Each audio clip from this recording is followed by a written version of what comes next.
ही मातीची हंडी 3 दिवसात तयार होते, पण त्यामागे एक गुपित आहे जे सगळ्यांना माहीतच नसतं. ही आहे मातीची पारंपरिक हंडी आणि ती तयार व्हायला लागतात पूर्ण 3 दिवस.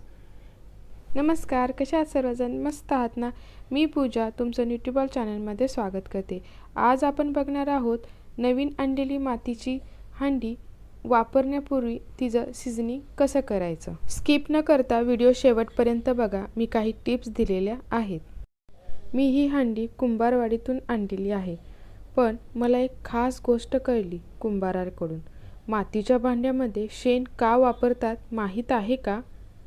कारण शेणामध्ये नैसर्गिक फायबर्स असतात जे मातीला मजबूती आणि लवचिकता देतात, म्हणून भांडी बनवताना तडे जात नाहीत.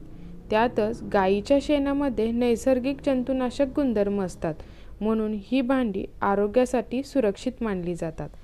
हो, आणखी एक महत्त्वाचा फायदा म्हणजे तापमान नियंत्रण. ही भांडी अन्न हळूहळू आणि समतोल उष्णतेने शिजवतात आणि भट्टीत भाजताना शेणाच्या गोवऱ्या इंधन म्हणून वापरल्या जातात, ज्यामुळे भांड्यांना एकसमान उष्णता मिळते. म्हणूनच मातीची भांडी फक्त पारंपरिक नाहीत, तर आरोग्यासाठी खूप फायदेशीर आहेत. खरी मातीची भांडी ओळखायची कशी? खरी मातीची भांडी थोडी खरबरीत असतात आणि त्याचा आवाज असा खणखण आला पाहिजे. त्यावर नैसर्गिक रंग दिसतो, जास्त चमक नसते.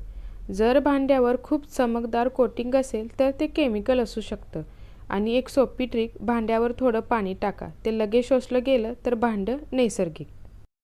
आता आपण हे भांडं एका बालदीमध्ये पाणी घ्यायचं आहे आणि त्यामध्ये 24 तास भिजत ठेवायचं आहे. तुम्ही बघू शकता इथे बुडबुडे येतात, म्हणजे आपलं भांडं मस्त आहे. घाबरून जायचं नाही. आता आपले 24 तास झालेले आहेत. तुम्ही बघू शकता आपलं पाणी किती खराब झालंय.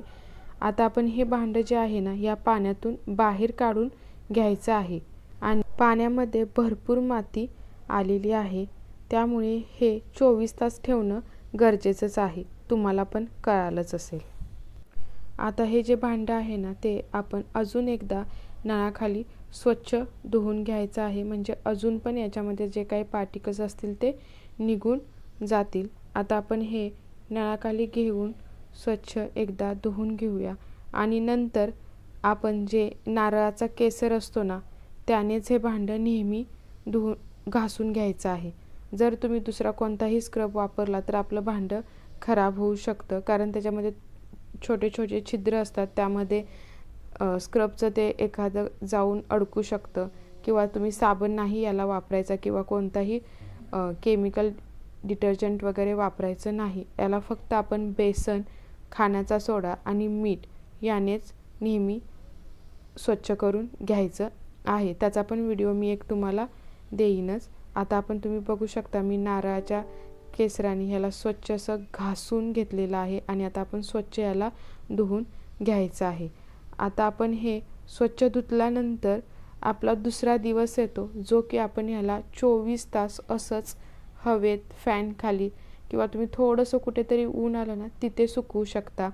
काही लोक उन्हात पण सुकवतात, तेही केलं तरी चालेल, पण मी उन्हात सुकवलेलं नाही, कारण जर आमच्या मुंबईमध्ये जास्त ऊन असल्यामुळे तर भांड्याला तडा जाऊ शकतो, म्हणून मी उन्हात न सुकवता खिडकीच्या इथे ते ठेवून दिलं होतं. तिथे थोडंसं हलकं ऊन येतं, त्यामुळे ते मी 24 तास ठेवून दिलं होतं.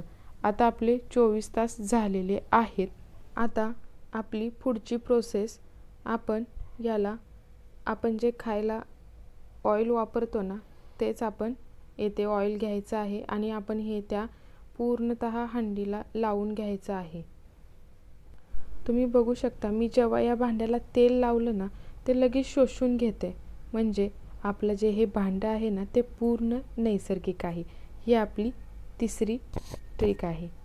म्हणून मातीचं भांडं हे फक्त पारंपरिक नाही हो, तर आरोग्यासाठी खूप फायदेशीर आहे. जर मातीच्या भांड्याने तेल किंवा पाणी लगेच शोषलं ना, तर याचा अर्थ भांडं नैसर्गिक आणि पोरस आहे, म्हणजे त्यात कोणतेही केमिकल कोटिंग नाही आणि ते कुकिंगसाठी अगदी सेफ आहे. आपण या हंडीच्या दोन्हीही बाजूंनी याला तेल चांगलं लावून घ्यायचं आहे आणि हे आपण असं 24 तास याला सावलीमध्ये सुकून द्यायचं आहे.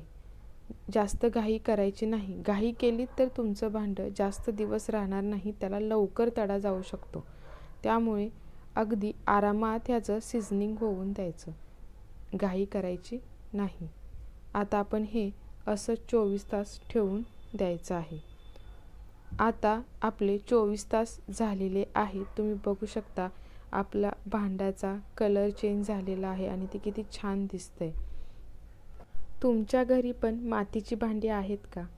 होय असेल तर येस कमेंट करा आणि नसेल तर नो लिहा. अजून मातीची भांडी तुम्ही वापरता का? नक्की मला कमेंट करून सांगा. खरं भांडं ओळखलं तरच खरी चव मिळते. फॉलो करा अशाच उपयोगी व्हिडिओंसाठी. आणि हो, व्हिडिओला लाईक, शेअर, सबस्क्राईब करायला विसरू नका. आपली परंपरा जपा आणि आरोग्यही. मातीची भांडी वापरायला सुरुवात करा. मला व्हिडिओ कसा वाटला नक्की कमेंट करून सांगा आणि भेटूया अशा पुढच्या नेक्स्ट हेल्दी रेसिपीमध्ये. धन्यवाद. तोपर्यंत ईट क्लीन.